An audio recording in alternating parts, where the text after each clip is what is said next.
Hello বন্ধুরা, title and thumbnail দেখে তো বুঝেই গেছো আজকে আমাদের 1 মাসের ছুটি শেষ হয়ে গেছে আর আজকে আমরা ফিরে যাব কোয়ার্টারে। তো বাবা সকাল সকাল পুকুরে জাল ফেলে এই মাছগুলো ধরে দিয়েছে, আমরা নিয়ে যাব বলে ভেজে আর রান্না করে দিবে বলে মা ট্রেনে খাবো। তো ওই কারণে মাছগুলো এখন আমি এই যে দেখো ভেজে নিচ্ছি। তো প্রথমে আমি মাছের মাথাগুলোকে ফেলে দিয়েছি ভাজার জন্য, আরও এদিকে মাছ আছে, দাঁড়াও তোমাদের দেখাচ্ছি। তো প্রথমে আমি এই মাছগুলো ভাজছি, আরও এদিকে দেখো আরও অনেকগুলো কিন্তু মাছ আছে, রান্না করেও কিন্তু মা মাছ দেবে ট্রেনে খাবো বলে বসে, আর কিছুটা ভেজেও দিবে। তো একদিনের ব্যাপার, মাছ ভালো থাকে মোটামুটি। একদিন তো ট্রেনে যাব, তারপরের দিন নেমে যাব, কিন্তু আমরা কিন্তু এইবার এসি ট্রেনে যাচ্ছি না, জানি না মাছগুলো কেমন থাকবে।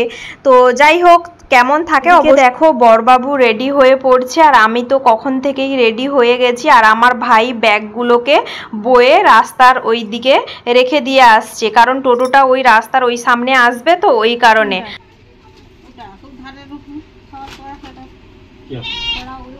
हाँ हाँ धर बता সেটা সাইডে ভুলবা সৌ সাইডে বহুত দিনে भी হবে মা গটে গটে রইলা সরি তো কতরে বুসি রাখু হ্যাঁ বদ্ধ বদ্ধ বদ্ধ চলে আসে মনে চলে আসে না চল যাও আমি ওই সাইড দিকে বাড়ি যাব ওই জুতা কথা বললিস তো হ্যাঁ পাকা দোকান কাঁচা দে আর বাচ্চা তুমি হাতে লিব আর বাচ্চা ঠাকুর বাচ্চা তুমি হাতে লিব কতরে বুসি রাখু এ কানে করা কোন সাইডে রইলা বুঝতে পারছ হ্যাঁ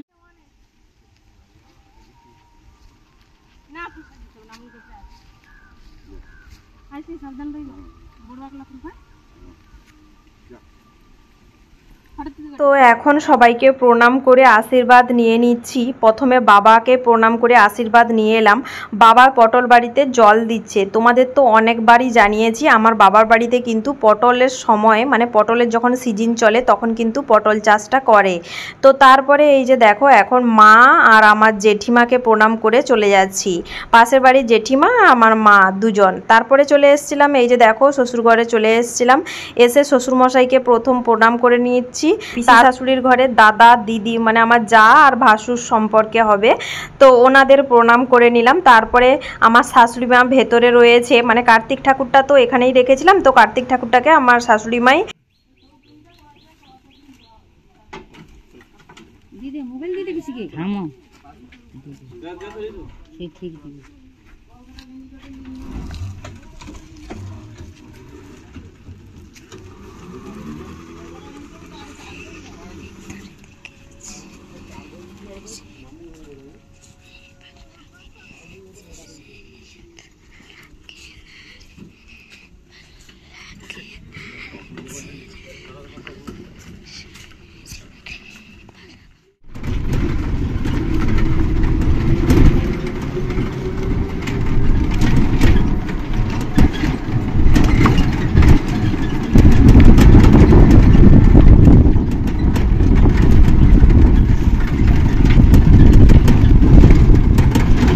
মাস ছুটি যে বলতে বলতে কিভাবে কেটে গেল বুঝতেই পারলাম না। একটা মাস ছুটি কাটিয়ে ফৌজিবাবুর সাথে কোয়ার্টারে চলে যাচ্ছি, দুই বাড়ির সবাইকে ছেড়ে। কষ্টটা বুঝতেই পারছো। আসলে কি বলতো, বাড়ির আপনজনদের মাসের পর মাস ছেড়ে থাকার যে কি কষ্ট সে একমাত্র ফৌজি বা ফৌজির স্ত্রী বা প্রবাসীরাই একমাত্র জানে। যাই হোক, তোমরা দেখতেই পেলে আমি রাস্তায় আসার সময় কতটা পরিমাণে কান্নাকাটি করছিলাম। তবে হ্যাঁ, করি কম বেশি, কিন্তু এইবার একটু বেশিই কান্নাকাটি করেছি, কারণ প্রচুর পরিমাণে মন খারাপ লাগছিল যে অনেক দিন তো বাড়ির সবাইকে ছেড়ে বাইরে বাইরে থাকছি, এবার মনে হচ্ছে কিছুটা সময় অন্তত বাড়ির সবার সাথে কাটাই। এখন চলে এসছি আমাদের স্ট্যান্ডে, মারিসদা স্ট্যান্ডে। ভাই এসছে আমাদের দিতে, ব্যাগগুলো তুলে দিতে বাসে। এই যে দেখো ভাই কিন্তু টোটোতে বসে এসছে, তোমরা তো দেখতেই পেলে। তো এরপরে আর ভিডিও করিনি, মানে আমাদের স্ট্যান্ডে বাসে বসে যাওয়ার পর আর ভিডিও করিনি। তারপরে এই যে বাসটা এখন কোলাঘাটে দাঁড়িয়েছে, তো তখনই এই ভিডিওটা করেছিলাম। মানে কিছু খাওয়ার জিনিস আনলাম, দেখতেই পেলে মুড়ি চপ। বেশি দেখো দুজনের জন্য দুটো চপ মুড়ি নিয়েছি। চপ বলতে বেগুনি, এটা হচ্ছে বেগুনি।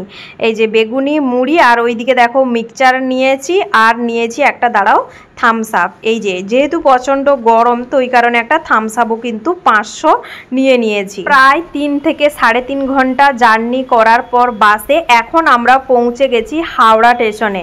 তো স্টেশন একটু দূরে, বাস স্ট্যান্ড থেকে একটুখানি হেঁটে যেতে হবে। তো ব্যাগগুলোকে এখন আমরা নিয়ে যাব, একটা কুলি নিতে হবে, তারপরেই কিন্তু যেতে শুরু করব।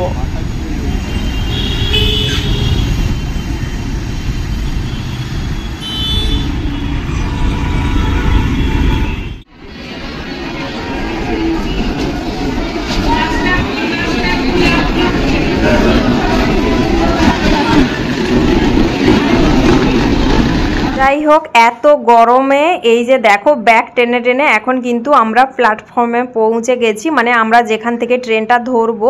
তো একটুখানি হেঁটে গেলেই আমাদের মানে ট্রেনটা যেখানেই দাঁড়াবে সেখানটায় প্রায় চলে এসেছি। এই যে দেখো প্ল্যাটফর্মে কিন্তু আমরা চলে এসেছি। কুলিও নিয়েছিলাম, আর প্রচুর ভিড়, তো এই কারণে ভিডিও ক্লিপ কিছুই নিতে পারিনি।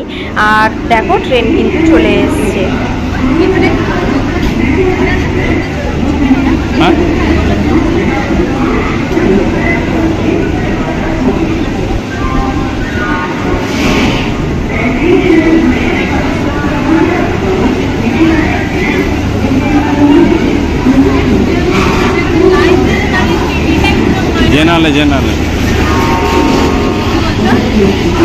জেনারেলে যাবে বলে জেনারেলে। আমরা কিন্তু এইবার এসি ট্রেনে যাচ্ছি না, আমরা কিন্তু স্লিপারের টিকিট করেছি। আর এই যে দেখো বরকে যে জিজ্ঞাসা করেছিলাম, ওইদিকে প্রচুর পরিমাণে লাইন দিয়ে দাঁড়িয়েছিল, তো ওই কারণে বরকে জিজ্ঞাসা করেছিলাম ওইদিকে এত ভিড় করে লাইন করে দাঁড়িয়ে আছে কেন। তো আমার বর বলল জেনারেল যে ডাব্বা, মানে এই স্লিপারের সাথেই কিন্তু জেনারেল ডাব্বাও কিন্তু রয়েছে, তো ওটাই আমার বর আমাকে বলল। তো এখন দেখো বর দেখছে, মানে গেট এখনও কিন্তু আমাদের খোলেনি, তারপরেই গেটটা খুললে আমরা উঠবো। যারা যারা স্লিপারে যাবে তারা কিন্তু এই যে, আমরা তো সিট আগে থেকেই টিকিট করে নিয়েছি, ও বরের অফিস থেকেই টিকিটটা করে দিয়েছে। এই যে দেখো এখন কিন্তু আমরা ট্রেনে উঠে পড়বো। এই যে বর প্রথমে ব্যাগগুলোকে নিয়ে গিয়ে সেট করবে, তারপরেই কিন্তু আমি উঠবো। তো বর প্রথমে ব্যাগ একটা নিয়ে গেল, আর আমি এখানে বাকি ব্যাগগুলো নিয়ে কিন্তু দাঁড়িয়ে আছি। এখন সবকটা ব্যাগ নিয়ে উঠে পড়লাম ট্রেনে। এখন বরবাবু ব্যাগগুলোকে ঠিক ঠিক জায়গায় রেখে দিবে যেখানে যেখানে থাকার। তো আমার সিটটা এখানে রয়েছে, আর বরবাবুর সিটটা একটা মানে একটু দূরে পড়েছে আর কি। তো ওই কারণে আমার সিটটা এই যে দেখো সাইডে আপার সিট পড়েছে, বর যেখানে ব্যাগটা তুলে দিচ্ছে, এই যে ওই সিটটা হচ্ছে আমার পড়েছে, আর বরের সিট একটুখানি দূরে পড়েছে। তো ওই কারণে নিচে যে সিট দেখতেই পাচ্ছ, নিচে যে একটা ব্যাগ রাখা হয়েছে, যেহেতু নিচে আর একজন বসবে তো ওনারও ব্যাগ থাকতে পারে।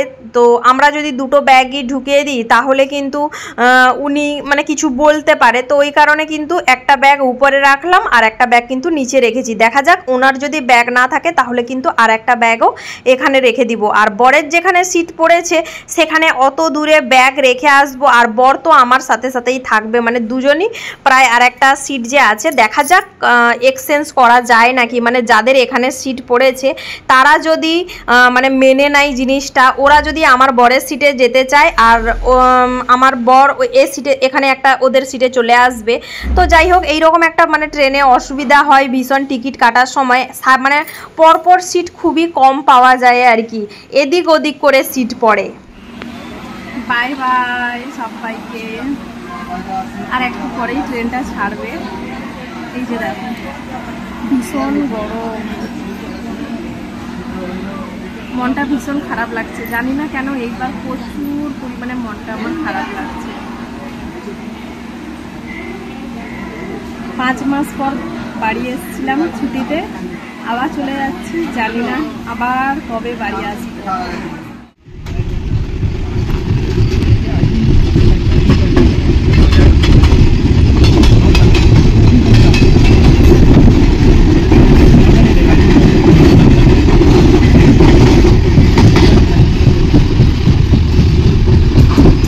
ট্রেনটা ছেড়ে দিল আমাদের, সবাই ভালো থেকো, জানি না আবার কবে আসবো। এখন দেখো কিছুক্ষণ ট্রেনটা চলার পর মা যে খাবার বানিয়ে দিয়েছিল ট্রেনে খাবো বলে, তো সেইগুলো বের করছি, এখন দুজন মিলে খাবো। এই যে দেখো এই ডিবাগুলোর মধ্যে কিন্তু দিয়েছে বিরিয়ানি যে নিয়ে এসেছিলাম যেই ডিবাতে, তো ওই ডিবাতেই মা ভাত তরকারি ভরে দিয়েছে। এই যে এই বড় ডিবাটার মধ্যে আছে ভাত, আর বাকিগুলোতে আছে তরকারি, মাছ ভাজা, মাছের ডিমের চাটনি, এই সব। আর এই যে দেখো এটাতে আছে হচ্ছে ভাত। আর আমার বর গন্ধ শুঁকছিল, কারণ প্রচুর যেহেতু গরম ছিল, ভাতগুলো খারাপ হয়ে গেছে নাকি, গন্ধ করছে নাকি, ওটাই হচ্ছে গন্ধ শুঁকে দেখছিল, আর খেয়েও কিন্তু দেখছিল। আমার বরের মনে হচ্ছিল যে ভাতগুলো মনে হয় নষ্ট হয়ে যাবে আর একটু পর, তো চলো তাড়াতাড়ি করে খেয়ে নিই। তো এরপরে এই যে দেখো এখন দুজন মিলে খাবো, কিন্তু অদ্ভুত ব্যাপার, বাড়ি থেকে থালাই আনতে ভুলে গেছি, থালা বা প্লেট বা ওই মানে যে কাগজের থালাগুলোও কিন্তু আনিনি, ভুলে গেছি একদমই। তো এই বক্সগুলোর মধ্যে এখন আমাদের দুজনকে খেতে হবে। মাছ ভাজা দিয়েছে, এটাতে হচ্ছে মাছের ঝোল দিয়েছে, আর ওটার মধ্যে হচ্ছে মাছের ডিমের চাটনি দিয়েছে। তো চলো ফ্রেন্ডস, ভিডিওটা আমি এখানেই শেষ করছি। ভিডিওটা তোমাদের কেমন লাগলো অবশ্যই কমেন্ট করে জানিও। তো নেক্সট পরের ব্লগে তোমরা দেখতে পাবে বাকি ভিডিওগুলো কোয়ার্টারে পৌঁছানো পর্যন্ত। ফেসবুক থেকে যারা ভিডিওটা দেখছো পেজটিকে ফলো করে পাশে থেকো। টাটা।